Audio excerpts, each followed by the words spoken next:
But have you no desire towards womankind? Folk make themselves agreeable, I find.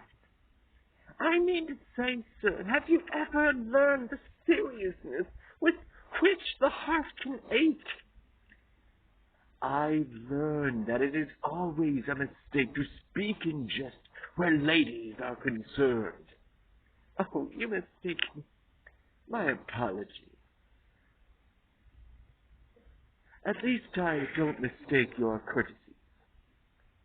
And so you knew that we had met before, and at your gait, my dove, you recognized me. You knew that. From my eyes I lowered look. Will you forgive the liberty I took? My own audacity surprised me, so to accost you by the Mr. Door. I blushed indeed, for this was new to me. Nor could speak ill of me, and yet the darling must prove I must. Some looseness in my bearing? Oh, dear thought I, some boldness you can see, from which at once you've taken it for granted. So light a girl would give him all he wanted, yet feeling in me stood, I can't deny. Pleading your cause, I know not how it grew. Very angry with myself was I, because I wasn't angrier with you. You, darling. Wait. What then? A daisy chain? Only a game? How so? You think it vain, and laugh at me. What are you murmuring? He loves me not. He loves me. Dear heaven, is there? He loves me. Now, he loves me. Now, he loves me. Ah, sweet child, the heavenly powers are talking to you with the tongue of flowers, so let it be. He loves you. Deep, deep, the meaning seeks an answer in your heart. Oh, how I tremble. No sighs or trembling. Look in my eyes, and let this hand clasp say to you things beyond human speech. Ah, love, holy, to yield oneself to know, deep bliss that has no ending, marked for eternity so deep, this cannot end unless despair were all. Nay, there's no ending then. The night is falling. Aye, and we must go.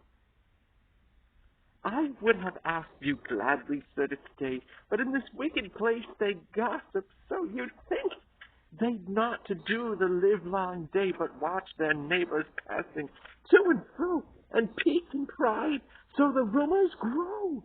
One acts with care, but still they have their say, where's the young pair? They lightly flit and stray like butterflies. He seems her way inclined, and she's no less for him, you'll find.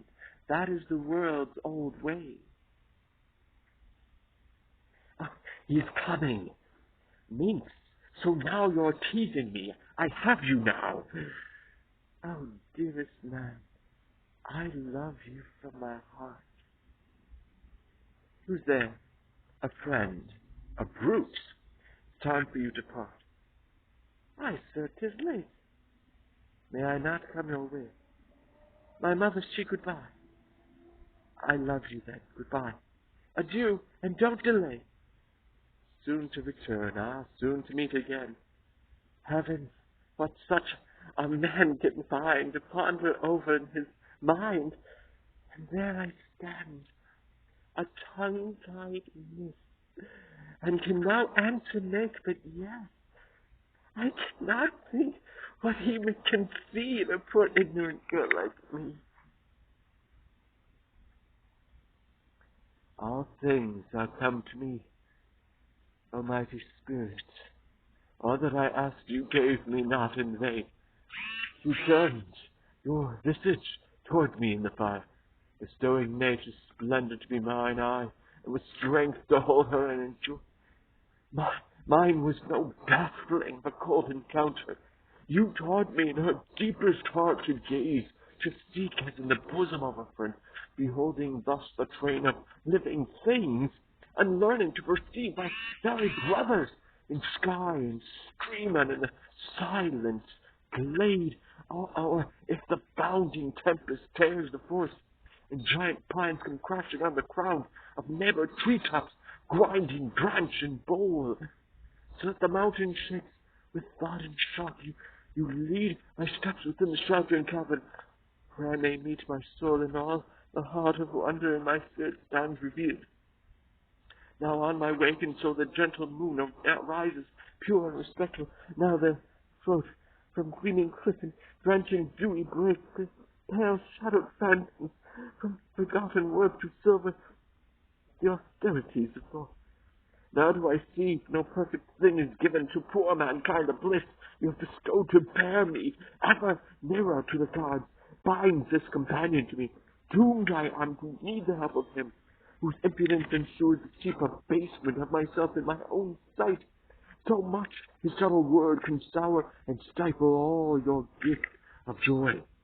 Thus burns within my breast the fire he kindles, so that I hunger for that beauty's form, plundering with desire towards fruition, and in fruition pining for desire.